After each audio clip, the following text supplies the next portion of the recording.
Hello most amazing top 10ers, how are you doing today? Fantastic, I hope. I'm Rebecca Felgate, and today we're getting right back into those dumb Facebook posts. So Danny hits you up with many a dumb tweet, but rest assured, people are dumb on all forms of social media. On Twitter, dumbness is constrained to 140 characters and perhaps the odd picture.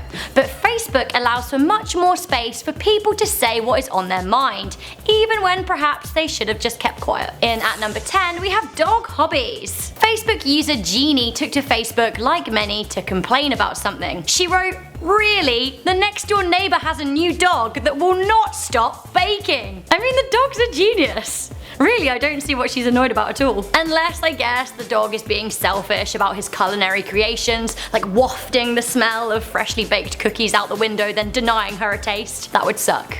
Way much more than barking, which I guess is what she meant. If only dogs could bake, what a glorious world we would live in. Next up, we have a strong reason why grammar is important. A Facebook user wrote in a group to advise on the dress code for the 2013 homecoming dance. They wrote, "Don't wear black people." I mean, what? Pretty inappropriate, right?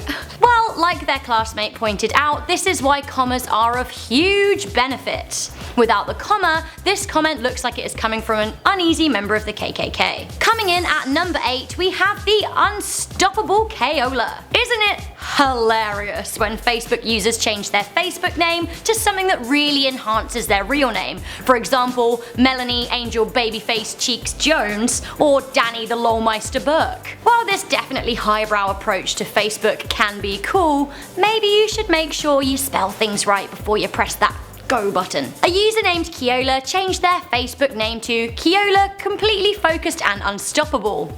Only they made a few typos and that's not quite what it read. Contrary to their Facebook name, it seems that Keola was not quite completely focused when typing this name. They then took to Facebook to write, "So, I changed my Facebook name and didn't realize it's misspelled. Anyone know how to change your name when it tells you you've maxed out your name changes? Question mark, question mark, question mark." Grammar and spelling alone, it seems that Facebook has indeed stopped Keola in their tracks, making them both very unfocused and pretty stoppable. Side note guys, when you have maxed out your name changes, you have to file a report with Facebook and it can take months for you to be able to change it again, so just make sure you are focused and unstoppable. Always. Up next at number 7, we have some extremely questionable history knowledge and film knowledge and I guess life knowledge in general. Facebook user Shervon wrote, "I think Titanic is fake because how do they record it when they are like all dying in the water? Their ability to spell dying correctly corresponds pretty well with their ability to understand life and the entertainment industry." Their friend Angelica writes, "It's a remake of what actually happened, isn't it?" To which Shervon replied, "So the people in the movie aren't alive?"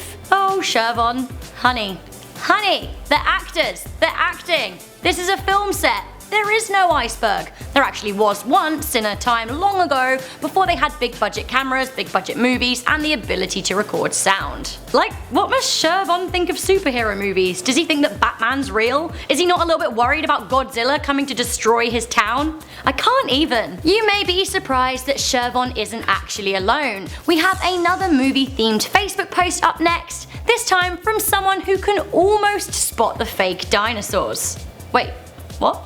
One movie enthusiast with a shrewd eye wrote, "I can almost always tell if a movie doesn't use a real dinosaur." I mean, you know that there are no real dinosaurs these days, right? They've been gone for a long time, so yeah. So let's give this person the benefit of the doubt and say that they're trying to say that they can see the difference between CGI and models. They definitely don't believe that Jurassic Park is a real place, right?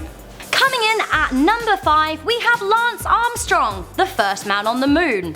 Wait, what? An anonymous Facebook poster said, "Say what you want about Lance Armstrong, being the first man to walk on the moon is an amazing achievement. They can never take that away from him." Except they can, because he absolutely was not the first man on the moon. I think you mean Neil. Moving on to number 4, we have a girl who is utterly perplexed by escalators. She wrote, "I was just trapped on the escalator for hours hours. Power went out. Her confused friend wrote, "Why didn't you just walk down the escalator then, lol?" To which she reiterated that it just wasn't working. Her friend reminded her that an escalator is just moving steps, and did she mean the elevator? Nope, she definitely meant the escalator. Like, honey, she must have wondered why nobody was coming to rescue her. Legs. More confusion from a Facebook user up next at number 3. We have this guy who has just finished celebrating the 10th anniversary of maps. Woo! They took to Facebook to say, how did people know what roads to take before Google Maps was made? To which their friend rightly pointed out that they used maps. This seemed to anger the original poster who wrote, "What? No, I said before Google Maps." But maps. Google didn't invent the map. Maps have existed for thousands of... Do you know what?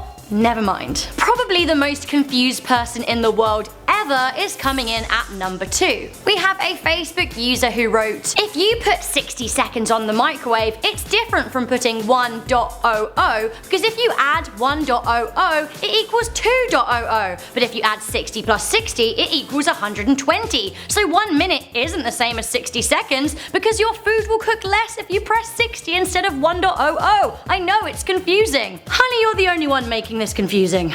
I'm not sure if I can help you if you don't know that 60 seconds is a minute, but the one button is there to simplify things. So instead of putting 300 in when you want to cook your microwave pasta, you can just hit that glorious 5.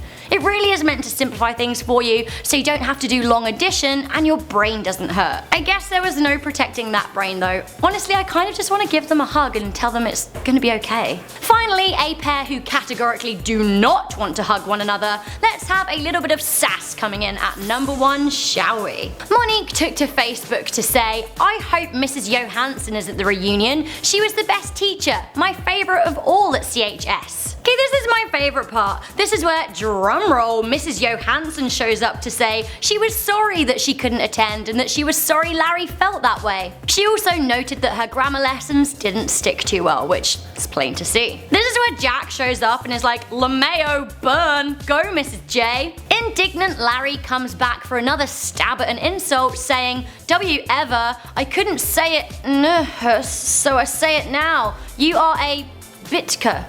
Yes, bitka. Mrs. J is the ultimate in sasspiration, as she replies, "Larry, you can barely say it now. Also, you could have said it in high school, as bitka isn't a word. I'm going to use my context clues and assume you were trying to call me a bitch. In that case, I will point out that your Facebook information lets me know that you are currently single and unemployed. Who's the bitch now?" Oh, Mrs. Johansson, game, set, match. She has gone from my favourite teacher in my estimation to probably my favourite person in the world. Larry, don't you be stepping to Mrs. J. Sounds like you could have taken some of her advice. So that was the top 10 dumbest Facebook posts part 3. Are you itching for a part 4? Let me know in the comments section down below. Also, should we bring Landon back for part 4? He's been here for 1 and 2. Or should we bring Danny? Danny is the lolmeister after all. If you do see any dumb Facebook posts out there, then do let me know. Point me to them in the comments section down below, or tweet me, or something like that. What was your favourite dumb post? Leave me a comment and let me know, and I'll try and respond to as many as possible. For now, I'm Rebecca Felgate. This has been Most Amazing Top 10. If you like this video, please show me by giving it a good thumbs up, sharing it with someone who really likes some lols, and of course subscribing to our fabulous channel for more top 10 lists. And I will see you next time.